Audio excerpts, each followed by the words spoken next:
உங்கள் இல்ல திருமணம் இனிதே அமைந்திட கத்திஜா நிக்காஹ் ஆன்லைன் மேட்ரிமோனி முஸ்லிம்களுக்காக 12 வருட சேவை அனுபவம் உள்ள நம்பகமான ஸ்தாபனம். தரமான தெரிவு செய்யப்பட்ட வரன்கள் தமிழ், உருது, மலையாளம் வரங்களும் பதிவு செய்யலாம்.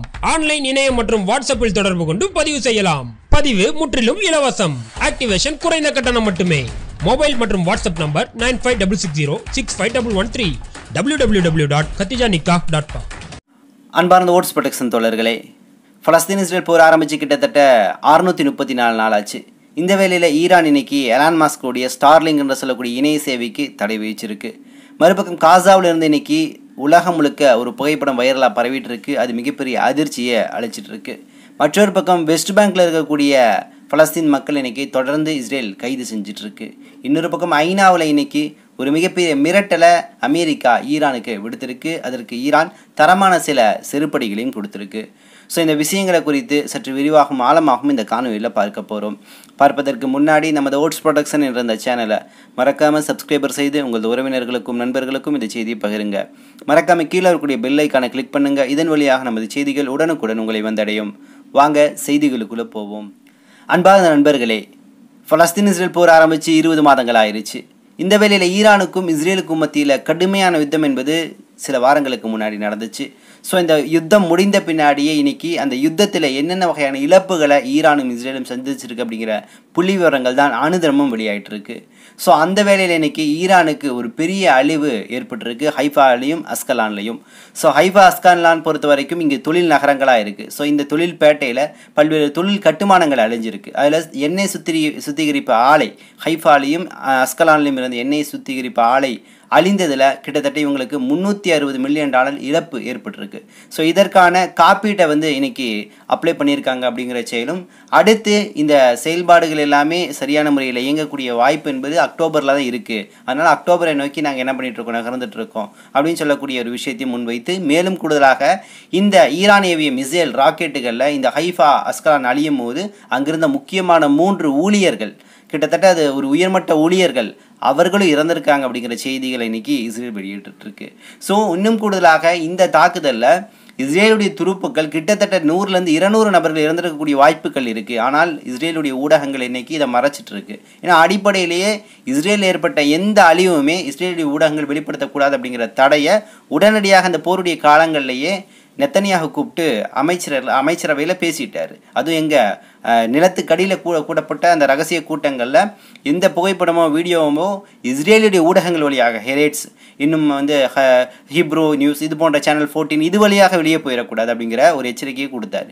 ஸோ அந்த அடிப்படையில் எந்த செய்திகளும் இஸ்ரேலுடைய அழிவு குறித்து வெளிவரல. ஆனால் சோசியல் மீடியாக்களில் அங்கே இருக்கக்கூடிய சில நபர்கள் அந்த பாதிப்பை வெளியிட்டனால அது செய்திகளாக நமக்கு கிடைச்சிச்சு. அப்போ ஹைஃபாவுக்கும் அஸ்கலானுக்கும் ஒரு பெரிய சங்கூதி இருக்குது ஈரான் அப்படிங்கிற விஷயத்தை நம்மளால் பார்க்க முடியுது. ஸோ இந்த வேளையில் தான் மீண்டும் ஈரானை போருக்குள்ளே இழுப்பதற்கான வேலையை அமெரிக்காவும் இஸ்ரேலும் தொடர்ந்து செய்து கொண்டே இருக்கிறது. இன்றைக்கும் இஸ்ரேலுடைய மேஜைகளில் அமெரிக்காவுடைய ட்ரம்புடைய தூதராக இருக்கக்கூடிய விட்காஃபுடைய சில அறிக்கைகள் இருக்குது. அதில் மீண்டும் போருக்கான சாத்தியக்கூறுகளை நோக்கி நகரணும் அப்படிங்கிற மாதிரி பேசப்பட்டிருக்கு. ஸோ அந்த நகர்தல் இஸ்ரேல் உடன்பாட்டை ஒத்து அமையுது. ஏன்னா இஸ்ரேலுடைய உடன்பாடு எதை நோக்கி அமையுதுன்னா ஹமாஸ் அழிக்கணும், ஹமாஸை அழித்தால் மட்டுமே இந்த போர் முடியும் அப்படிங்கிற ஒரு எண்ணத்தோடு தான் இருக்குது. அப்போ ஹமாஸ் என்னைக்கு அழிப்பது, இவங்க எப்போ போரை முடிப்பது? ஏன்னா ஹமாஸுடைய ஒரு துருப்புக்களை கூட இவங்களால் எதுவும் செய்ய முடியல, அதாவது நேரடியாக களத்தில். ஆனால் இன்றைக்கி என்ன பண்ணிட்டு இருக்காங்க, வெகுஜன மக்களை மட்டுமே கொலை செய்து கொண்டிருக்கிறார்கள். ஸோ இன்றைய காலையில் ஏற்பட்ட இழப்பு, இஸ்ரேலுக்கு ஏற்பட்ட இழப்பை பொறுத்த வரைக்கும் ஒரு பெரிய இழப்பு. ஏன்னா இன்றைக்கி கிட்டத்தட்ட 50 நபர்கள் இறந்துருக்கிறாங்க அதிகாலையிலிருந்து, குறிப்பாக கான் யூனிஸ் பகுதி, அல்மவாசி. ஸோ இந்த 2 இடங்களை பர்டிகுலர் டார்கெட் பண்ணி வெறும் தரைவழி தாக்குதல் மட்டும் இல்லாமல் வான்வழி தாக்குதலில் ட்ரோன்கள் வழியாக குண்டுகளை போட்டு இன்னைக்கு இனப்படுகொலை செஞ்சுட்டு இருக்கு இஸ்ரேல். ஸோ இந்த படுகொலை எப்படி அமைதுன்னு கேட்டிங்கன்னா, வீடுகளை இழந்து வெளியே கூடாரங்களை அமைத்து தங்கி கொண்டிருக்கக்கூடிய பலஸ்தீன் மக்களை நோக்கி இன்னைக்கு தாக்குதல் நடத்திட்டு இருக்கு. மறுபக்கம் GHF என்று சொல்லக்கூடிய அந்த உணவு வழங்கக்கூடிய அந்த அறக்கட்டளை ஆரம்பித்து அந்த உணவு பெற வரக்கூடியவர்கள் மேலே இன்னைக்கு வான்வழி தாக்குதலை இஸ்ரேல் ஏற்படுத்திட்டு இருக்கு. இதில் கிட்டத்தட்ட இதுவரையும் 300-400 மக்கள் மே மாதத்துலேருந்து இறந்திருக்கிறாங்க அப்படிங்கிற அதிர்ச்சிகரமான தகவலும் வருது. மறுபக்கம் இன்னைக்கு இதுவரையிலும் பலஸ்தீனில் பல்வேறு துறையை சார்ந்தவர்கள் இஸ்ரேல் கொண்டிருக்குது. பொருளாதார அறிஞர்கள், வல்லுநர்கள், இன்னும் வந்து கணிப்பொறியில் மேம்பட்டவர்கள், எழுத்தாளர்கள் என்று பல கட்ட அடிப்படையில் அறிஞர்களாக ஆளுமைகளாக இருந்த நபர்களை குறிவைத்து கொண்டிருக்கு. குறிப்பாக பத்திரிகையாளர்களும் கொலை செஞ்சிருக்கு. இதுவரையும் 300 400 பத்திரிகையாளர்கள் என்று கூறப்படுகிறது. அப்போ ஒரு நாட்டுடைய வளர்ச்சிக்கு ஆளுமைகளுடைய பங்களிப்பு முக்கியம். அந்த ஆளுமைகள் அறிவுஜீவிகளை கொல்லக்கூடிய இடத்துல முன்னணியில் நின்று இஸ்ரேல் செயல்பட்டு இருக்கு. அதில் இன்னைக்கு அதிர்ச்சிகரமாக வந்திருக்கக்கூடிய செய்தி என்னன்னா, இதுவரையும் கிட்டத்தட்ட, ஏன்னா பலஸ்தீன் அப்படின்னாலே ஒரு அடையாளம், விளையாட்டு அடையாளம்னா கால்பந்து தான். நீங்கள் பலஸ்தீனுடைய விளையாட்டு வந்து ரொம்ப நல்லா இருக்கும். மத்திய கிழக்கில் இருக்கக்கூடிய பெரும்பான்மையான அரபு நாடுகள் எல்லாமே கால்பந்தை அதிகமாக நேசிப்பாங்க. இந்தியாவை போல கிரிக்கெட்டை மட்டும் கொண்டாடிட்டு இருக்க மாட்டாங்க. ஏன்னா சர்வதேச அளவில் கால்பந்துக்குன்னு சொல்லிட்டு ஒரு பெரிய ரசிகர் பட்டாளமே இருக்குது. ஸோ பலஸ்தீனுடைய விளையாட்டு என்பது ரொம்ப பிரதானமானது, ரொம்ப நல்ல அணிகள் கொண்ட ஒரு நாடாக இருந்துச்சு. ஸோ அந்த பலஸ்தீனில் இதுவரையும் 437 கால்பந்து விளையாட்டு வீரர்கள், சர்வதேச அளவில் விளையாடக்கூடிய வீரர்கள் இன்னைக்கு கொலை செஞ்சிருக்கு. அப்படிங்கும் போது நிச்சயமாக ஒரு பெரிய ஒரு இழப்பாக இருக்குது. இன்னொரு பக்கம் சுவிட்சர்லாந்தில் ஒரு டோர்னமெண்ட், ஒரு வேர்ல்டு கப் மேட்ச் போயிட்டு இருக்கு, கூடைப்பந்து மேட்ச். ஸோ இதில் பார்த்தீங்கன்னா ஜோர்டானுடைய வீரர்கள் எல்லாம் கலந்துருக்கிறாங்க. ஸோ அதில் வந்து ஒரு போட்டியில், ஒரு ஃபைனல் போட்டியில் பார்த்தீங்கன்னா ஜோர்டானுக்கும் இஸ்ரேலுக்கும் போட்டி நடந்திருக்கு. ஸோ இதில் நாங்கள் வந்து இஸ்ரேல் கூட விளையாட மாட்டோம்னு சொல்லிட்டு ஜோர்டானுடைய அணி அண்டர் 19 19 வயதுக்கு உட்பட்ட அந்த டீம் வந்து விலகிருச்சு. ஸோ இதனால வந்து போட்டி ரத்துன்னு சொல்லிட்டு வெற்றி இஸ்ரேலுக்கு கொடுத்துட்டு இவங்க ஆப்சண்ட் அப்படிங்கிற மாதிரி ஒரு விஷயத்தை காட்டியிருக்காங்க. எப்படி இருந்தாலும் இன்னைக்கு சர்வதேச அளவில் விளையாட்டுத்துறை, சினிமாத்துறை என்று பல இடங்களில் வந்து விடுதலை பலஸ்தீனுக்கான கொடிகளை காட்டுவது, குரல்களை எழுப்புதுன்னு சொல்லிட்டு பல கட்ட அடிப்படையில் நடந்துட்டு இருக்குது. குறிப்பாக பல்கலைக்கழக பட்டமளிப்பு விழாவில் பார்த்தீங்கன்னா பலஸ்தீன் கொடியை தூக்கி கொண்டு பல நபர்கள் வருவாங்க. தமிழை இந்த கேரளாவில் நம்ம ஈழ பின்புலம் கொண்ட தமிழராக இருக்கக்கூடிய வேடன் பார்த்தீங்கன்னா இடையில தனது பாட்டில் பலஸ்தீன் கொடியை காட்டி யாசர் அராஃபத்துடைய நினைவுகளை எல்லாம் ஏற்படுத்தினார். ஸோ அந்த அடிப்படையில் இன்னைக்கு ஒரு ரேப் பாடகர் ஒருத்தர், இவருக்கும் ஒரு பெரிய தடையை வந்து அமெரிக்கா வச்சிருக்கு. ரேப் பாடகர் மேடையில் பாடிட்டு இருந்திருக்கிறாரு. அப்போ டெத் இஸ்ரேல் IDF அப்படின்னு இருக்கிறாரு. அதாவது IDF என்று சொல்லக்கூடிய இஸ்ரேலுடைய இராணுவ கட்டமைப்பு இறந்து போன, அழிஞ்சு போகணும்னு சொல்லியிருக்கிறாரு தனது ரேப் பாடல் மூலமாக. ஸோ இந்த நபருக்கு விசா எல்லாத்தையும் தடை செஞ்சிருக்கு இன்னைக்கு அமெரிக்கா. ஸோ இது போன்ற பல நபர்கள் இன்னைக்கு விடுதலை பலஸ்தீனுக்காக தன் துறையில் பாதிக்கப்பட்டாலும் சரி, தன் துறையிலிருந்து இன்னைக்கு என்ன பண்ணிட்டு இருக்காங்க, பலஸ்தீனுக்காக குரல் கொடுத்துட்டு இருக்காங்க அப்படிங்கிற விஷயங்களை நம்மளால் இங்கே பார்க்க முடியுது. அடுத்து நேற்றைய தினம் ஐநாவில் வந்து ஒரு கூட்டம் நடந்துச்சு. ஐநாவுடைய செக்யூரிட்டி கவுன்சில், பாதுகாப்பு அவையில் ஒரு கூட்டம் நடந்துச்சு. ஸோ இதில் அமெரிக்கா கலந்துருந்துச்சு. ஸோ அதில் அமெரிக்கா நக்கலாக தெனாவட்ட சில வார்த்தைகளை ஈரானை நோக்கி பேசும்போது ஈரான் அதற்கு எப்படி பதில் கொடுத்துச்சுன்னா, செருப்படி தான், சாணியில் முக்கி செருப்படுத்து அடித்த மாதிரி ஒரு அடி. என்ன அடின்னு கேட்டிங்கன்னா, உனது நக்கல் பேச்செல்லாம் உன்னோட வச்சுக்கணும், உன் கூட பேச்சுவார்த்தை நடத்தணும் அப்படிங்கிற விஷயத்தை கூட நாங்கள் தான் முடிவு செய்யணும். அதனால் ஒப்பந்தம் என்பதை தாண்டி எங்கள் கூட அமர்ந்து பேசுவதற்கான சூழல் கூட உங்களுக்கு இல்லாமல் உண்டு பண்ணிடுவோம். அதனால் ஜாக்கிரதையாக இருந்துக்கன்னு சொல்லக்கூடிய எச்சரிக்கையை அதே யூஎனுடைய செக்யூரிட்டி கவுன்சிலில் ஈரான் தரப்பை சார்ந்தவர்கள் பதிலடியாக கொடுத்துருக்காங்க. மறுபக்கம் நான் சொன்ன 2 நாட்களுக்கு முன்னாடி தொடர்ந்து ஈரான் அணு ஆயுதம் இருக்குங்கிற அந்த ப்ராபகேண்டாவை இஸ்ரேல் அமெரிக்கா செய்து அப்படிங்கிறத தாண்டி இந்த 2 நாடுகளுக்கும் ஊதுகோலாக இன்னைக்கு சர்வதேச அமைப்பாக இருக்கக்கூடிய NPT மற்றும் IAEA என்று சொல்லக்கூடிய 2 அமைப்பு செய்யுது. இந்த IAEA என்பது அணுசக்தி அமைப்பாக இருக்குது, NPT என்பது அணு பரவல் தடுப்பு அமைப்பாக இருக்குது. ஸோ அந்த NPTக்கெல்லாம் கிட்டத்தட்ட 50-55 வயசு ஆச்சு, முன்னாடி ஆரம்பிச்சுது. ஸோ NPTயில் கிட்டத்தட்ட ஈரானும் இருக்குது. ஸோ இந்த சூழலில் தான் இவங்க என்ன பண்ணுறாங்கன்னா, கிட்டத்தட்ட மீண்டும் வந்து இவங்க வந்து இன்னும் 2 மாதத்தில் வந்து அந்த செறிவூட்டப்பட்ட யுரேனியத்துடைய ப்ராசஸ் ஆரம்பித்து அணு ஆயுதத்தை கண்டுபிடிக்க போகிறாங்க, அழிக்க போகிறாங்கங்கிற ப்ராபகேண்டாவை இன்றைக்கி ஆரம்பிச்சிருக்காங்க. ஸோ இதன் வழியாக இன்னைக்கு ஈரான் தெளிவாக சொல்லுது, இந்த NPT ஆகட்டும் அல்லது IAEA ஆகட்டும், இந்த 2மே இஸ்ரேல் அமெரிக்காவுக்கு சார்பு நிலையில் இருக்குது. குறிப்பாக மொசாதுக்கு உளவு செய்திகளை கொடுக்குது. ஸோ இதனால இந்த 2 அமைப்பும் ஈரானுக்குள்ளே வரக்கூடாது அப்படிங்கிற தடையை விதிச்சிருக்கு. ஸோ இந்த தடை விதித்த பின்னாடியே நெத்தன்யாவும் அமெரிக்காவும், குறிப்பாக ஐநா மன்றத்தில் இருக்கக்கூடிய சில சங்கிகள், யூரோப் கண்ட்ரியில் இருக்கக்கூடிய சில அமைப்புகள், இவங்க எல்லாம் என்ன சொல்கிறாங்கன்னா, இவங்க பாருங்கள் சர்வதேச அமைப்பை எதிர்க்கிறாங்க, அப்போ இவங்கள்ட்ட அணு ஆயுதம் இருக்குது தானே அப்படிங்கிற மாதிரி சில விஷயங்களை பேசுகிறாங்க. இது குறிப்பாக NPTயில் ஒரு உறுப்பு நாடாக இவ்வளவு வருஷமாக இருந்த ஈரான், ஆனால் இந்த NPT இன்னைக்கு வந்து ஈரான் மேலே குற்றம் சொல்லக்கூடிய NPT இந்த தாக்குதல் நடத்தக்கூடிய சமயத்தில் அணு பரவலை தடுக்க வேண்டும் என்று ஒரு கொள்கையில் இருந்து அந்த கூட்டமைப்புக்குள்ள இருக்கக்கூடிய நாடாக இருக்கக்கூடிய ஈரானுக்கு ஏன் ஆதரவாக பேசலை, ஏன் குரல் கொடுக்கல? இந்த தாக்குதல், அமெரிக்கா நடத்தக்கூடிய தாக்குதல் பெரிய ஆபத்தானது, ஒருவேளை இந்த அணு உலைகள் கசிஞ்சிச்சுன்னா ஒரு பெரிய அழிவு ஏற்படும் அப்படிங்கிற விஷயங்களை ஏன் சொல்லலை? ஏனென்றால் இவர்கள் எல்லாமே இன்னைக்கு சர்வதேச அமைப்புகள் எல்லாமே இன்னைக்கு மேற்குலகம் சார்ந்து தான் இயங்குது. யோசிச்சு பாருங்களேன், ஐநா மன்றம் என்பது ஒரு பெரிய அமைப்பு அல்லவா? இன்னைக்கு தமிழ்நாட்டில் ஏதோ ஒரு மூலையில் ஒரு சிறிய திருட்டு வேலை செஞ்சுட்டானா அவனுக்கான குற்றம் என்பது நிரூபிக்கப்பட்டுச்சுன்னா அவனுக்கு தண்டனை வழங்கப்படும்.